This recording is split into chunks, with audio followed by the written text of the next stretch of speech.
I had a good night's sleep at the Wyo Motel in Sheridan. Continental breakfast was okay. I remember boiled eggs, cold cereal, juice, coffee. And it was a lively little breakfast room as well. There seemed to be about a dozen guys who I took to be migrant farm workers. A lot of Spanish going on. One had enough English to ask me if I was the guy with the motorcycle. I said yes. I got a thumbs up. But I got a few things done online. A little bit of research.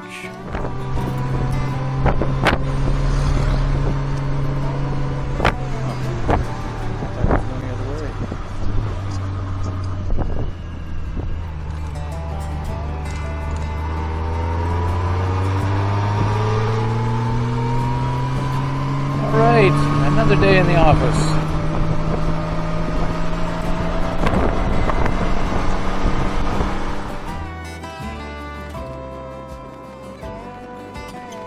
It might be another day in the office, but it's not going to be just another day. Now, I've been camping and traveling, making videos for a few years now, and sometimes I think I come across as if I know what in the heck I'm doing. Not true. I'm still feeling my way. And what I discovered last night, I was checking my routes against my booking, and I discovered that I had booked the wrong campground in Yellowstone. So I am booked in a campground on the west end of Yellowstone, actually just outside the national park, but in a national forest campground. I thought I was much closer to central Yellowstone. Now, those of you who do take advantage of national parks know that the end of July, 1st of August is prime season. It's difficult to get a booking. So this is one of the few places where I actually made a reservation way back in April, maybe even in March. The problem is there was two campgrounds with very similar names. And on the app, I just happened to click the wrong one. So I'm going to have to deal with that. And trying to get another campground is impossible. Everything is booked. But right now, this morning, I am just continuing on to Little Bighorn.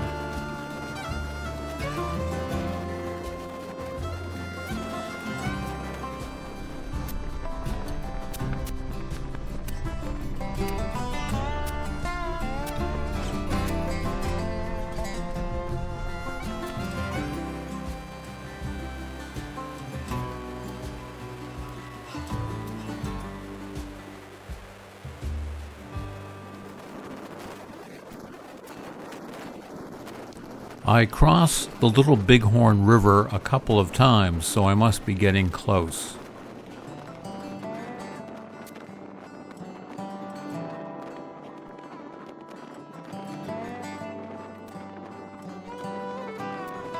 I'm getting out to the historic site about 9:30. Only a half hour after it opened. Half hour late is pretty darn good for me in the morning.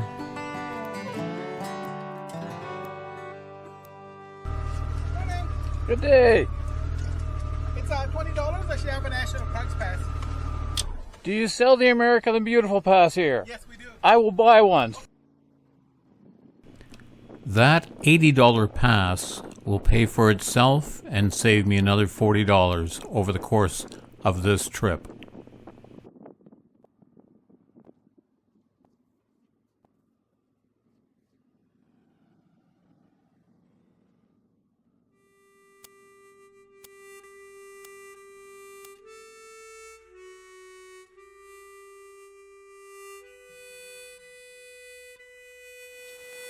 Okay, this is interesting. This is a U.S. military cemetery at the Custer battlefield site. Now, this isn't from Custer's time, but this is where a lot of U.S. military and their wives are now buried. It's huge. It is bloody well huge. I do end up visiting graveyards.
Little Bighorn is a bit of a solemn place to visit. I talked to about 3 or 4 people, and we all seemed to talk in quiet tones as if we were in church. We all seemed to have the same thoughts, though. We weren't visiting the place of a Western hero. As a kid, I certainly, even as a Canadian kid, grew up with the myth of Custer and his last stand at Little Bighorn. And only as one gets older, one realizes that everything is much more complicated than you ever thought. Heroes sometimes become villains.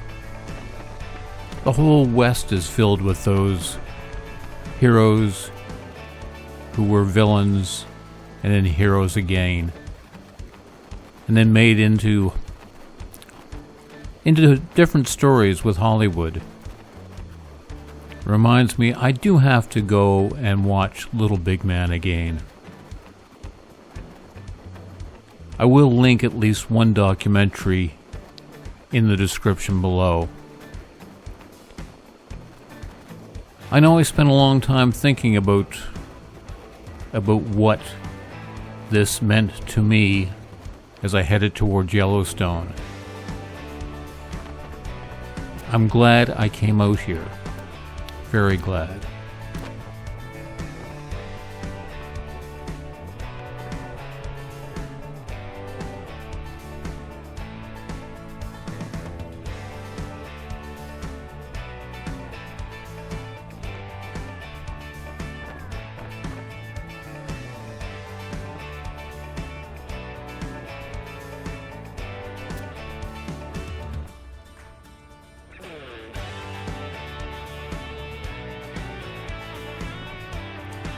I stopped for lunch shortly after noon, and for once it's not a McDonald's. I'm trying a Chin's Buffet. Chinese for lunch today, and while having lunch, I decide, okay, I'd passed a Tractor Supply. Now, I'm a little worried about those tires, so I'm going to go get some new ones. I don't know who is familiar with Spike Milligan, but maybe Joe Cocker Anyway, there's a song, Mad Dogs and Englishmen, and that's all I could think of as I changed the tires in the sun. Mad Dogs and Canadians change tires in the noonday sun. It was hot. I'm not going to kid you, it was hot. But it's going to give me peace of mind because I know going over Beartooth and through Yellowstone, there's just going to be nothing. The tires were in rough shape. I probably could have got another 500 to 1,000 kilometers out of them, maybe. But I decided to not just take the chance. $75 a tire. Makes more sense to change them now than get stuck at the side of the road.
It's a relatively short run down to Red Lodge. Now, originally, I was going to spend the night camping near Red Lodge and then do Beartooth. Then, when I booked, I thought I was going to spend 2 nights in the Yellowstone area and get a chance to do both Beartooth and the Chief Joseph Highway.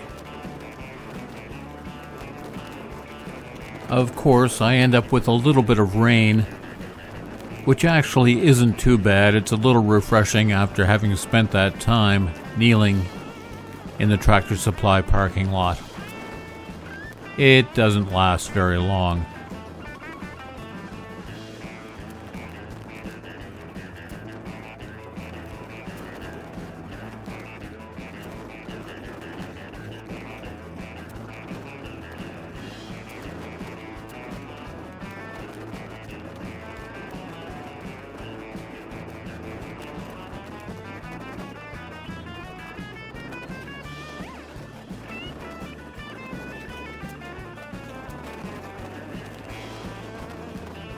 I get into Red Lodge around 2 in the afternoon, and first things first. Washroom, gas, top up on ice, get a few snacks, and certainly a few more drinks. I really am not aware of how far I'm going today.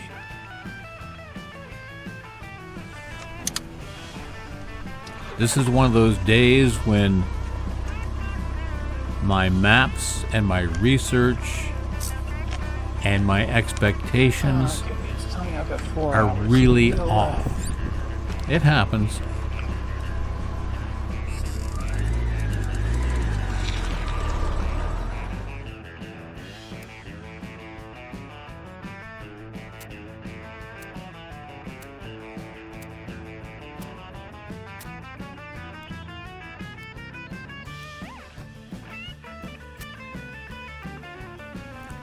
Red Lodge looks like a pretty little town. From the looks of the shops, it really depends on tourism.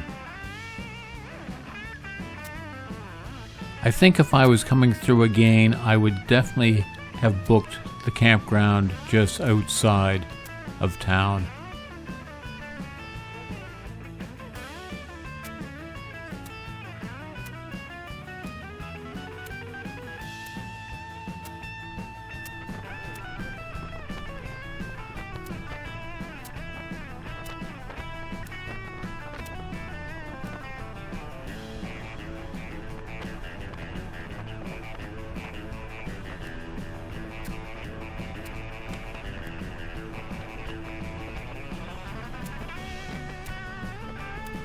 I'm getting a little bit excited. Now, I was in the Black Hills, but those were hills.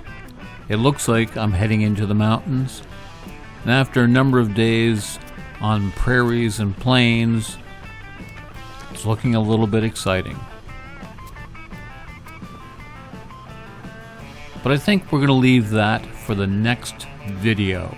I think Beartooth Pass really does require a video by itself. So thank you for coming along, and we'll see you in the next video in part 2.